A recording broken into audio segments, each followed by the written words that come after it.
Welcome back to the Center for Off-Road Research and Shenanigans.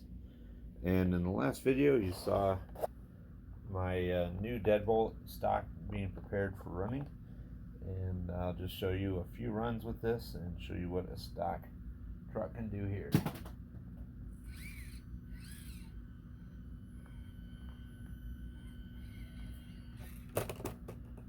You know, it can flip over.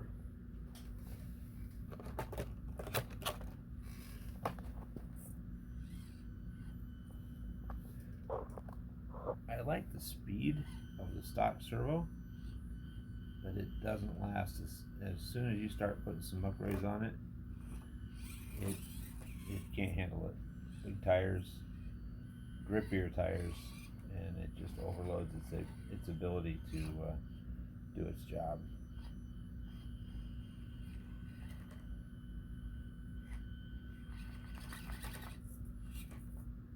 Try to get that to creep up over the edge there.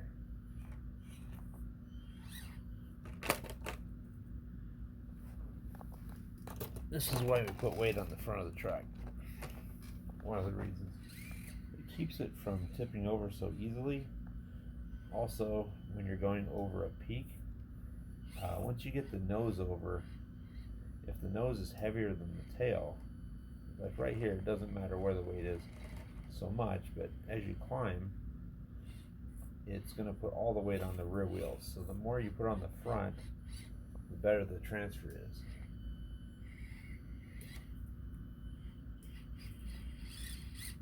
If we had heavier front wheels right here, it would pull itself right over.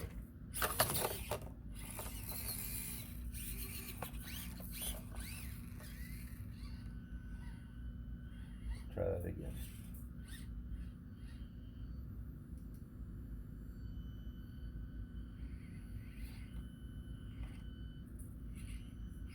Ideally, I would kind of like to drive up the V shape here, with the tires on both sides, so that it's got more of a, you're running in the middle of the gap.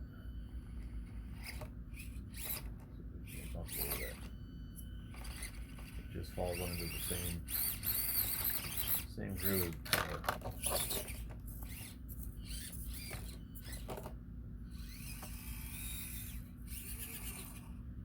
We'll try a different line.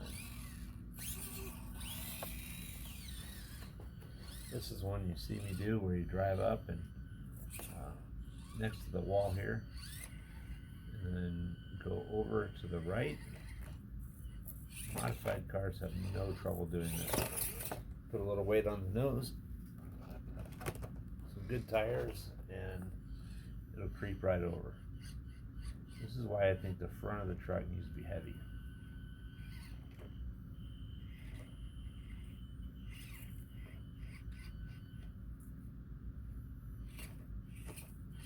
Stock tires just don't have the grip of an aftermarket wheel as well. Good news is there's tons to choose from.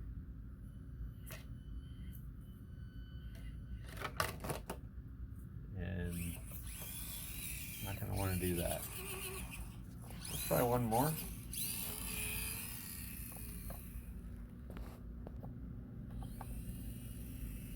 We might try a couple more lines actually.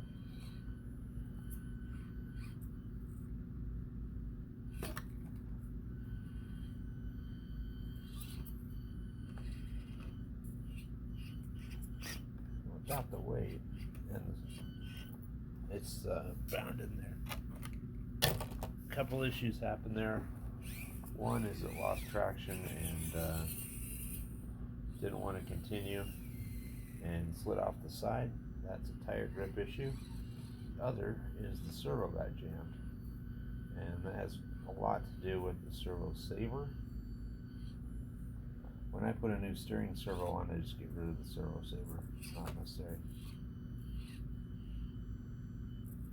And I can already tell it wants to slide off to the left.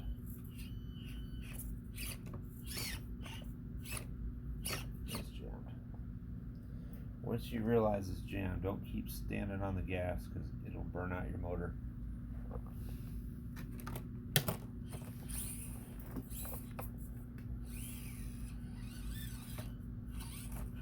time to get over this rock.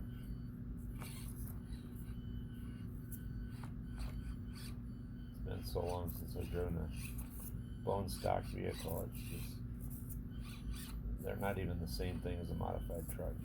Not even. The experience is completely different.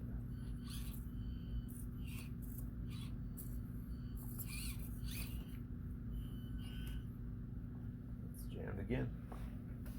All right.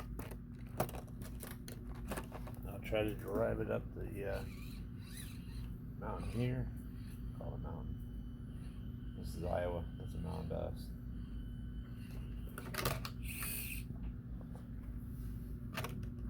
Without that weight in the nose to keep it down, bad things happen.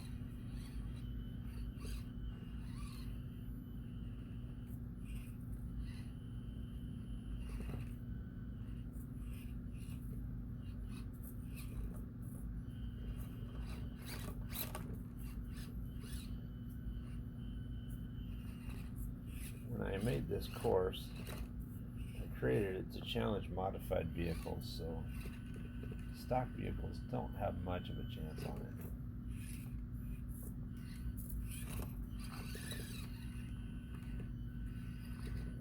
I don't even have enough front steering authority to pull the wheel far enough to the right.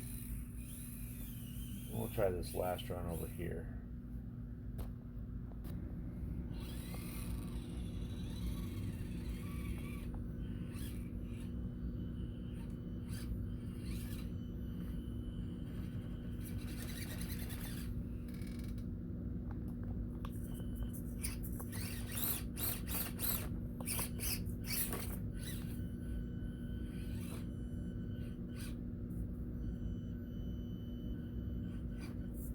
Without weight on the axles down low, it has sort of a precarious feel, like it's just wanting to tip over all the time.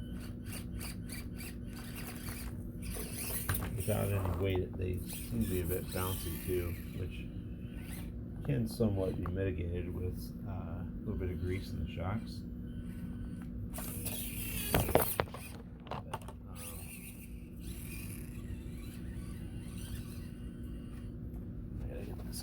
Sorry about that, guys. All right.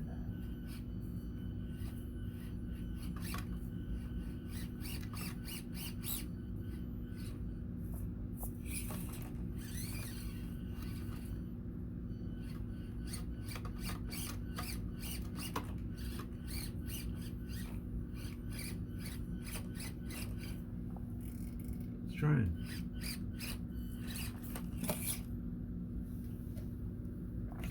It really likes to flip over. And this is a route that it has no chance on whatsoever. I've only got 2 rigs that can even do this. The stock one might get up the first step. Here's how you gun it. There's up the first step. But from there, it's not going to do anything.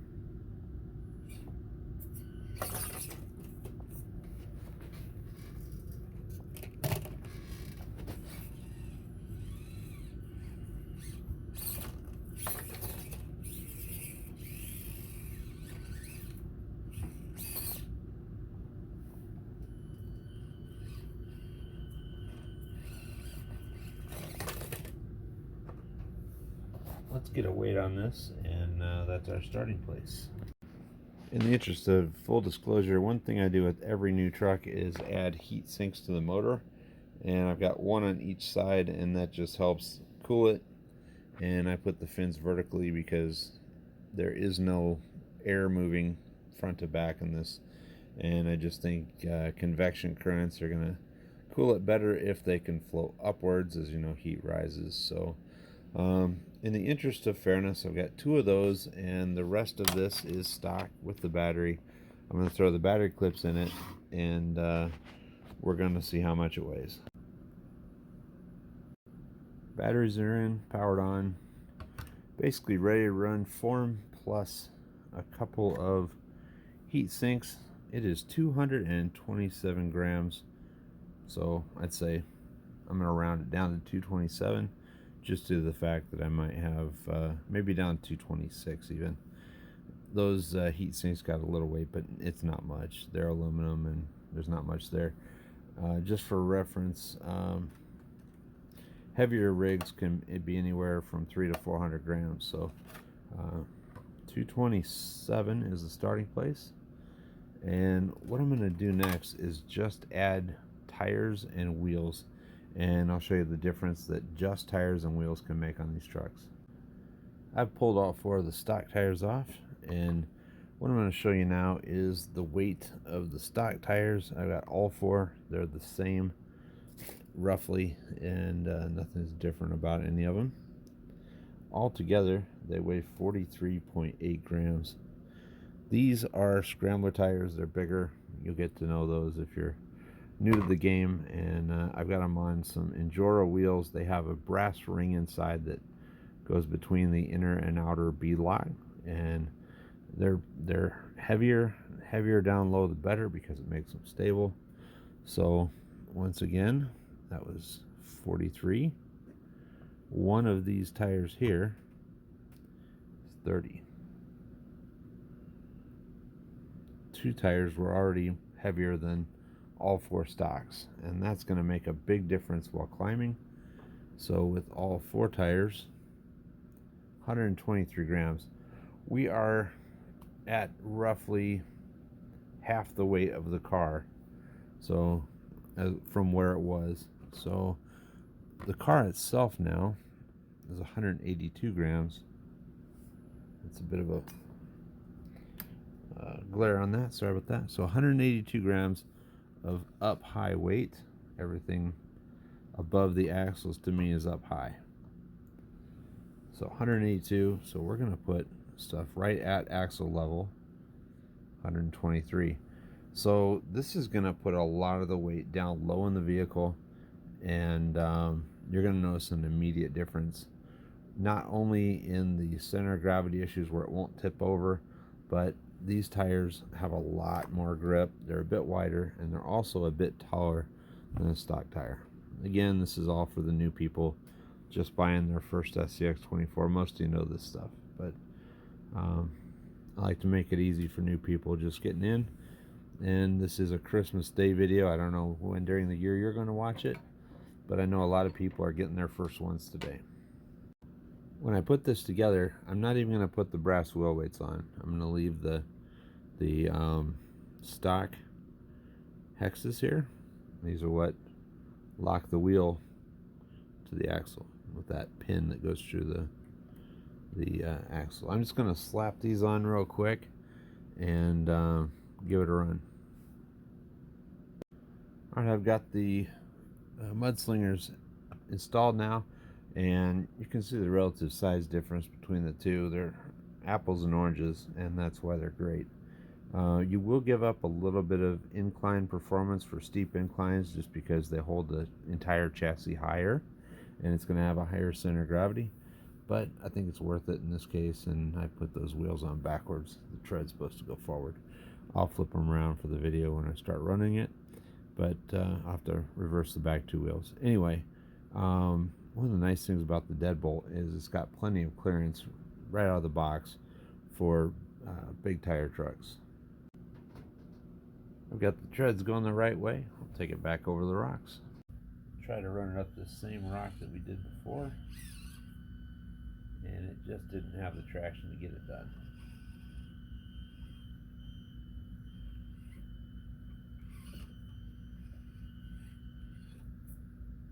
All I've done is added tires and heavier wheels. Alright, we're back to the wall. We saw that it could not do it before.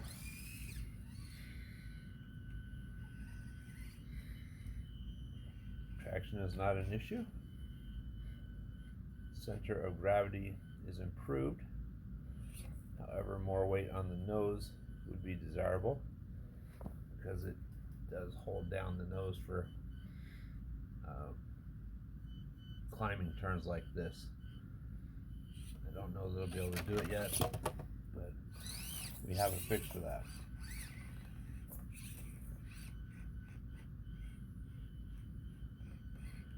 Give it another shot.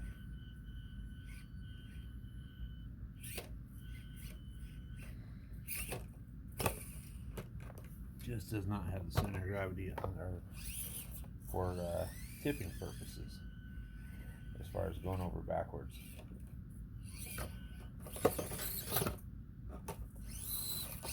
It does not want to flip as easy to the side as it did initially. But anytime you start going up steep, it just pulls the nose up. It'll do that less with small tires. But you lose some ground clearance when you get small tires, but you gain the ability to climb steep angles.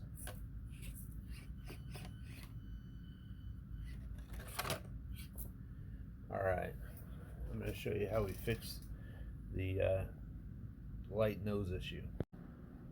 What we're going to do next is work on weighting the front of the vehicle, and the things that we are going to change here.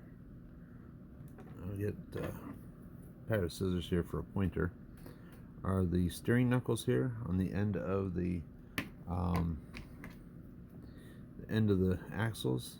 It attaches to the drag link that goes across, and also this diff cover.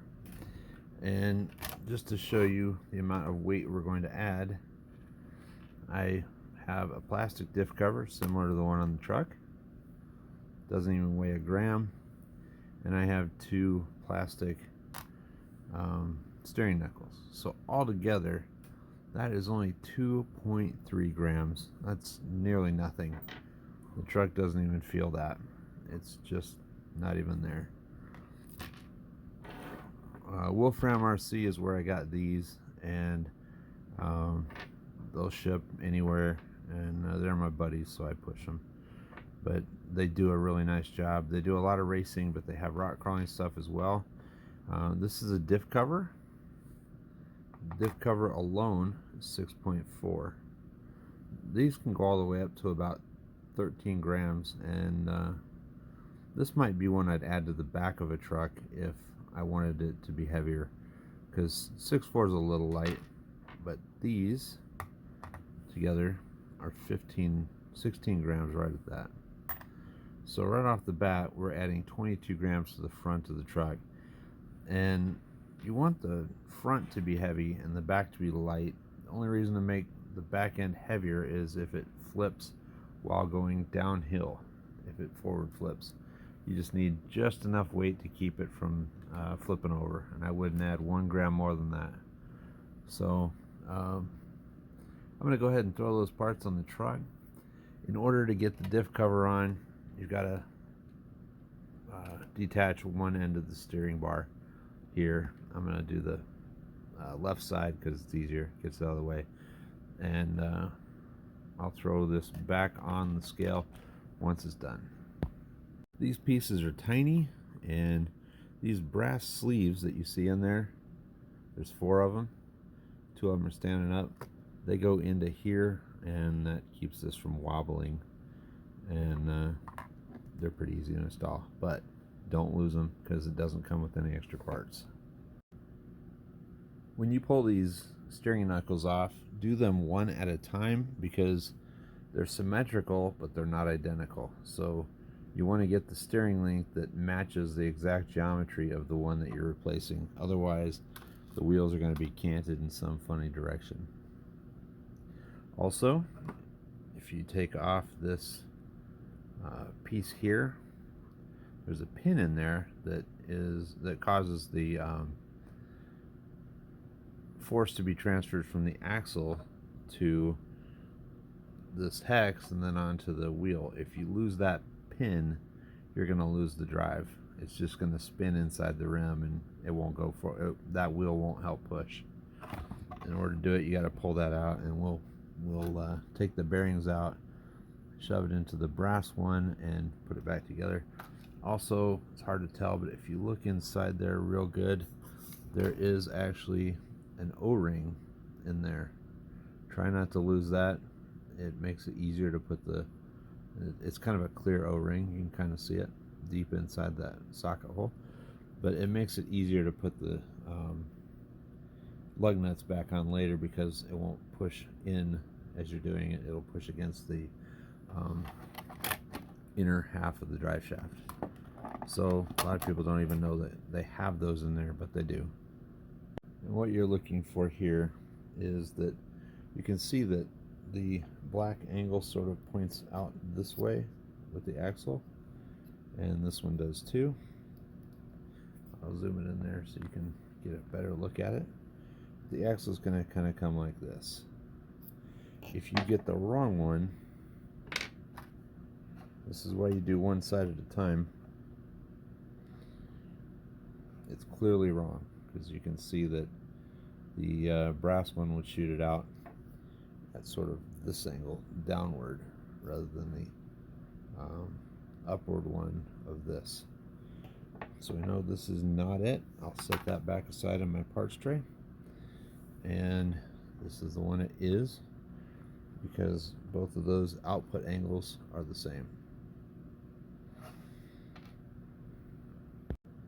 This is what that looks like when you get it swapped. However, one thing I forgot to talk about before is we're not going to use these plastic hexes anymore. So those are going to be gone. And one of the things I like to do is get these wheel weights. It's a larger version, and I've cut them because of the wheels I chose.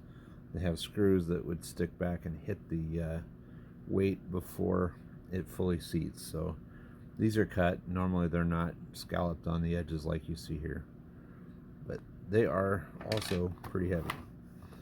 And those alone, each one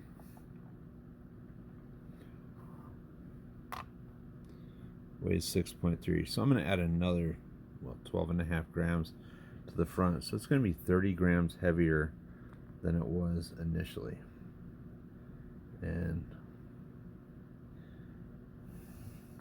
that is a lot of brass just added. So I've gone from all plastic parts to all metal parts. And when I bolt this back on, I'll use those tiny little brass sleeves like I showed you earlier. When you go to tighten these back on, they should be able to fall back in place. If they don't move freely, they're too tight and you're going to burn out your servo. Also, if you screw the pivot screws in too far, they'll come in contact with the drive shaft inside of this axle and bind it. If you get a truck that won't drive afterwards but it's trying to, don't gas it. Just pull these out a little bit and figure out which one it is that's hitting the dog bone inside of the axle. I have the truck upside down right now, and to get this diff cover off, there are 4 screws down here that are the same length, and on the top, since it's upside down, we're gonna think of it as it being inverted right now because it's upside down. This screw and this screw, the two in this case bottom ones, but normally they're the top ones, they're longer, and they are the ones that support the servo mount. So just be aware that those are the 2 of the 6 that are longer. The other 4 are equal length, and you get new screws when you buy these upgraded parts. So save the ones that you take out. I guarantee once you start modifying, you'll want them for something else, and keep everything. I have the differential cover off, and I was lucky. The bearing came out with it when I took the cover off. Some of those you have to actually sort of pry out. Just be careful with it. It's pretty easy to do anyway, even if you have to pry it out.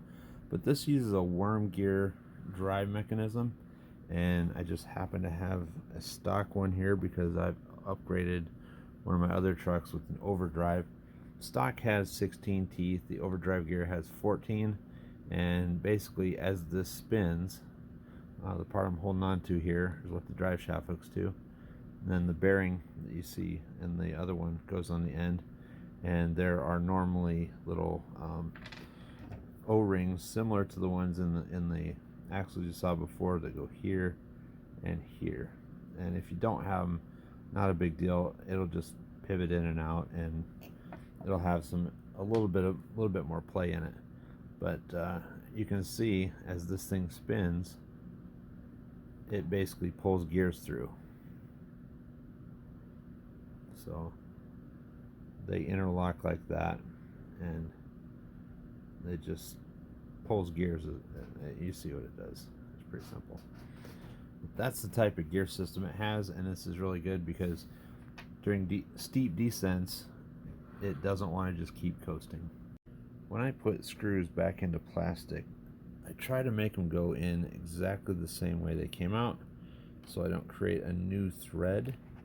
And the best way to make sure you don't create a new thread is to initially go the wrong way until you feel that gear sort of jump, because you've reached well, just turn it backwards. You'll feel what I'm talking about, and it will align itself with the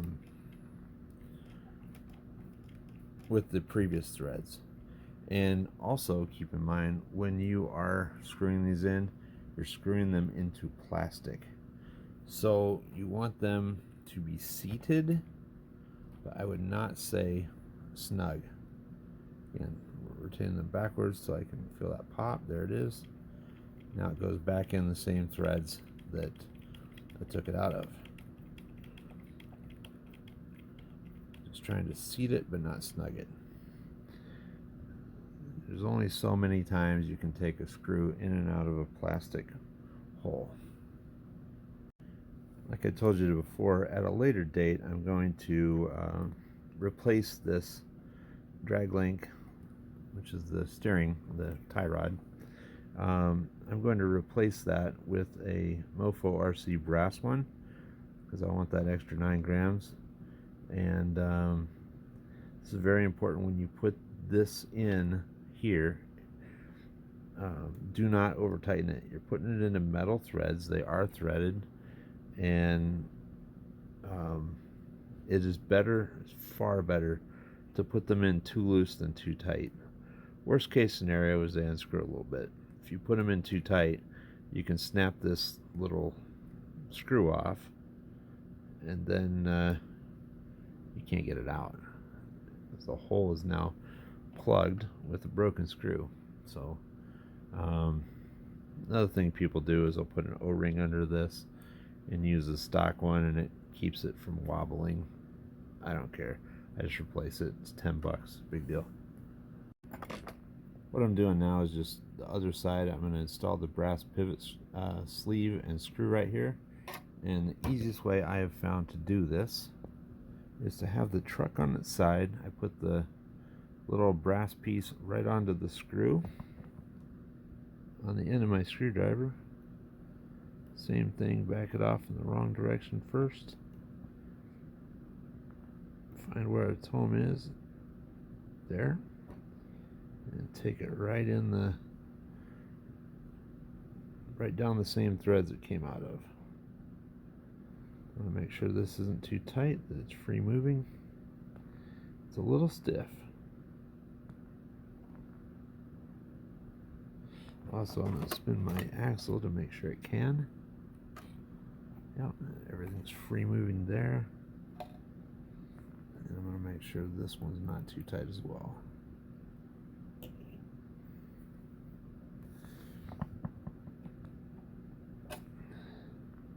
There we go.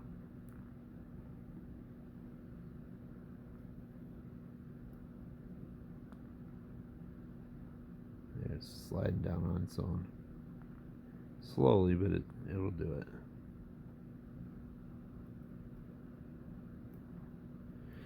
Now I'm just going to reattach my end link here, and then I'll put the drive pins back in. I took those out for this process so I didn't lose them. They're in my parts tray. I'll throw the wheel weights back on, and then the wheels, and then I'll take it back over to the course. Well, every time I do this, I learn something new, and what I'm learning this time is this particular piece I have here that I modified already for my hex weight, that is the thing that transfers force from the drive pin, which is not currently installed, to the wheel, is not compatible with this part here. This part is physically too large to fit inside of the dish back here, and I'm not getting the full penetration that it needs to get the threads completely exposed. That's on as far as it'll get, and it's brass on brass there, and it's not completely seated. You can see here, if I use the stock piece, there's quite a bit more thread exposed. See that? Now I will use this piece, put it on as far as it can get, and I've lost several millimeters there, and that's a big deal when you're dealing with pieces this small, because with this stock piece, I've got enough that it can go through, and I can get a nut on the end of this. It's not much, but it's enough. Now, if I put this piece on, it hits early. That's basically the thickness of the hole that it's going through. So that's unfortunate, because I can't even get anything on a threaded bolt that doesn't come through the hole. So what I'm going to do is I'm going to take this piece out to my grinder and take off as much as I need to make it fit, because it's still going to be heavier than a little plastic hex piece. So it's unfortunate. I don't mind chopping my stuff up. For me and RC, nothing is sacred, as you can tell. So I'm going to just take some of that ring off on my grinder until it fits. I'll show you what I've done. Started off looking like this with that nice tapered edge on it, and what I did was just grind the taper off, and it's a bit thinner now, not much, but it's a little bit thinner, and it's just enough that it allows this thing to fully seat. And thankfully the part I cut off was mostly not there anyway, because this is a tapered section, and it was striking it right on this ridge here. I just needed to take off the narrower part and get back into it. You can see just a little bit of the taper left here on the very edge of the ring. So let's see how much weight I lost. I don't care really, because it was worth it to be able to use a brass weighted hex. So we'll start off one that's completely uncut, no notches for the screw holes or anything on it, and full size, looks like 6.2 grams. This is my cut and chopped one, 5.5. So I lost 5.4. I lost a little bit. It's okay. It's still going to have over 10 grams more on the nose than it had previously. But I didn't know this. I mean, I've done this for a year now and didn't know these pieces could be incompatible with each other. Now they are. Since I have the wheels off and I'm doing all this work, I've decided to just go ahead and make the front links high clearance, and I have a process for doing that. There's a video you can find on my channel if you do a search for EXPIOWA links, and it'll show you how to bend these links but yet keep them the same length that they start out as. And you can see the difference. The far link here has not been bent, the near one has. This is a zero cost modification, and you can see in the background the extra clearance that gives, even with the just up close like this. It's just a front one, and it does make a difference, believe it or not. You can see that when I hold the skid plate level, it's quite a bit different. And I know it'll affect the outcome, but I'm just showing you modifications that are simple, easy. And keep in mind, this is day one for me with this truck, and I got a lot of plans for it, and this is just the beginning. I've gotten this process down so well that one of my high clearance links is now looks so good. It's basically like seeing a stock part.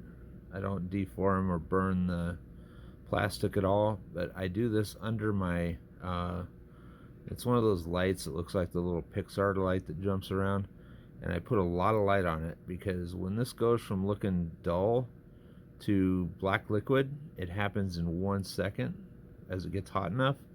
And if you stay on it, it's going to bubble. Well, I know right when to take the heat off, and at that point is when I make the bend. That's a permanent bend. It's going to stay there, and such a simple thing, but it's a free mod, uses parts I already have, and they work great.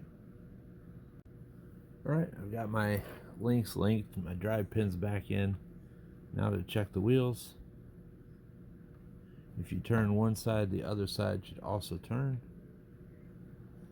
Nothing is binding, so this thing is now ready to go back to the rock course. And I'll show you one more thing before we do that, just what high clearance links do for you. When you high clearance the links, it makes them go straight back rather than back and down at an angle. And the higher you keep your underneath components, the more rock clearance you'll have going over peaks and whatnot. And because they're up so high, they won't get hung up, and since they're straight rather than curved, your truck will tend to slide forward, which is what you want, because you drive in a forward direction most of the time. It'll slide backwards too if that's the direction that the wheels are pushing, but I like seeing that really flat bottom on that rather than bars that go down at an angle, which is what they used to do, about like that. So it gives you just a little bit more, but if you're trying to get over something that's on the edge of what the truck can do, a little more is all you need. Alright, we already talked about how I'm going to replace the steering link here with the Mofo RC one. Now that I've added all this brass to the front end, I've added a lot of weight over stock, and this thing's now going to be a little bit nose heavy, which is what you want, and that AS1 servo in there is not going to be able to take it. But I'm going to show you what it does and what it won't do, and then I'm probably going to yank it out tonight and throw in a Emax, because those are great. Today was a pretty heavy mod day, and this is nothing like stock anymore. It's quite a bit heavier. Let's go ahead and weigh it real quick before I get started on this. Okay, I've got the scale zeroed out, and the big moment, 336. We've added quite a bit of weight to it, over 100, well, somewhere near 100 grams. I don't remember what the original starting place was, but I told you that it would end up between 300 and 400 grams, and 330 is kind of anywhere from 290 to 330 is a good target. 336 on this one, just because I paid a little extra and bought the brass inner ring Injora wheels. So we'll take it over to the course and find out what it does here. Alright, let's go back and try to do some of the runs that we couldn't do earlier. This was the one from the original run we did today, I believe, the first one. I'm just going to try to see if I can't make it go up there. Had no chance of doing that before.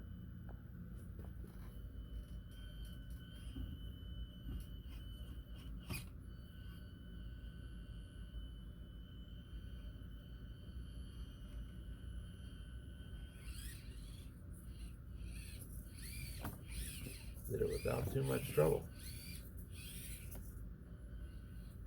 Now, we've not added any weight to the back other than what's inside of the wheels. I think it's going to be enough to be able to run straight down this hill with no rolling if I do it properly. That's the key, if I do it properly. And it's fairly steep on this. It's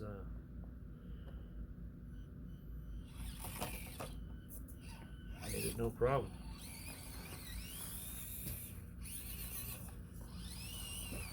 I'm going to try to run it up through this gap here that we looked at earlier. Remember how it kept sliding to the left and it wouldn't stay with one tire on each rock? It kept slipping down and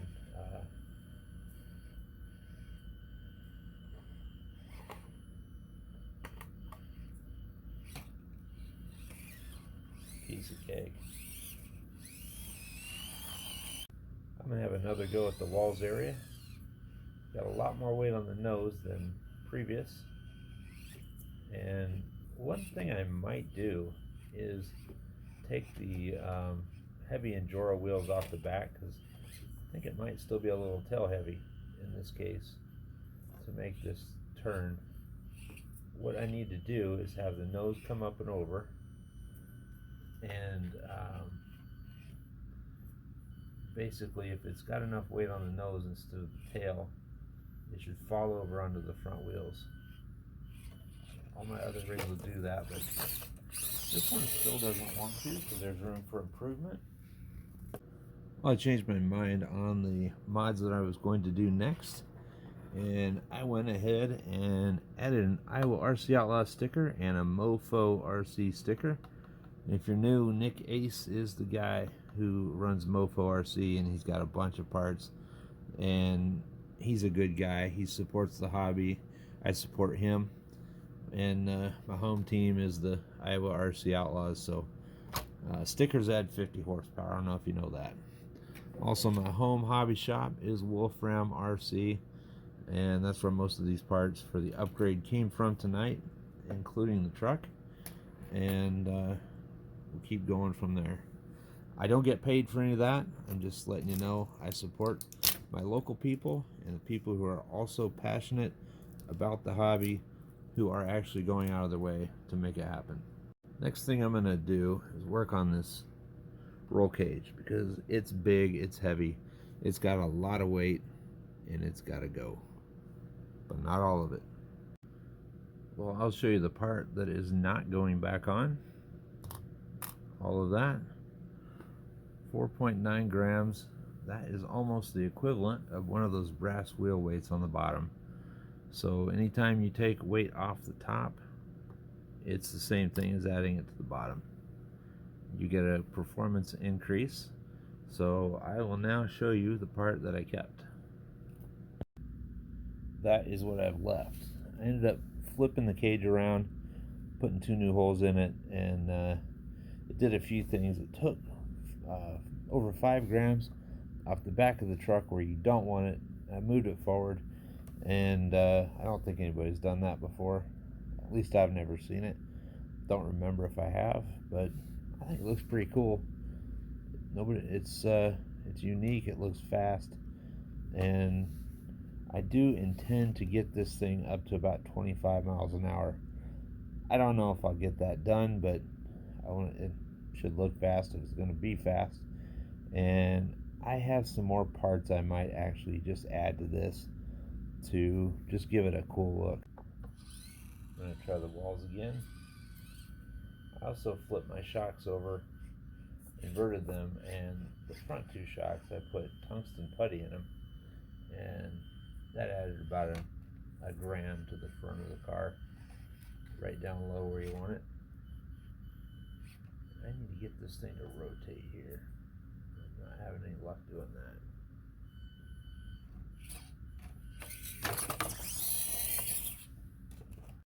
I think this video is getting a little bit long, and it's a little bit too late to keep going. Tomorrow I've got some great mods planned, and I think we're going to wake this thing up. Stay tuned for the next video. I'll try to send a link to it once I post the next one. I'll edit the description of this one. In the meantime, everybody have a good night. We'll talk to you later.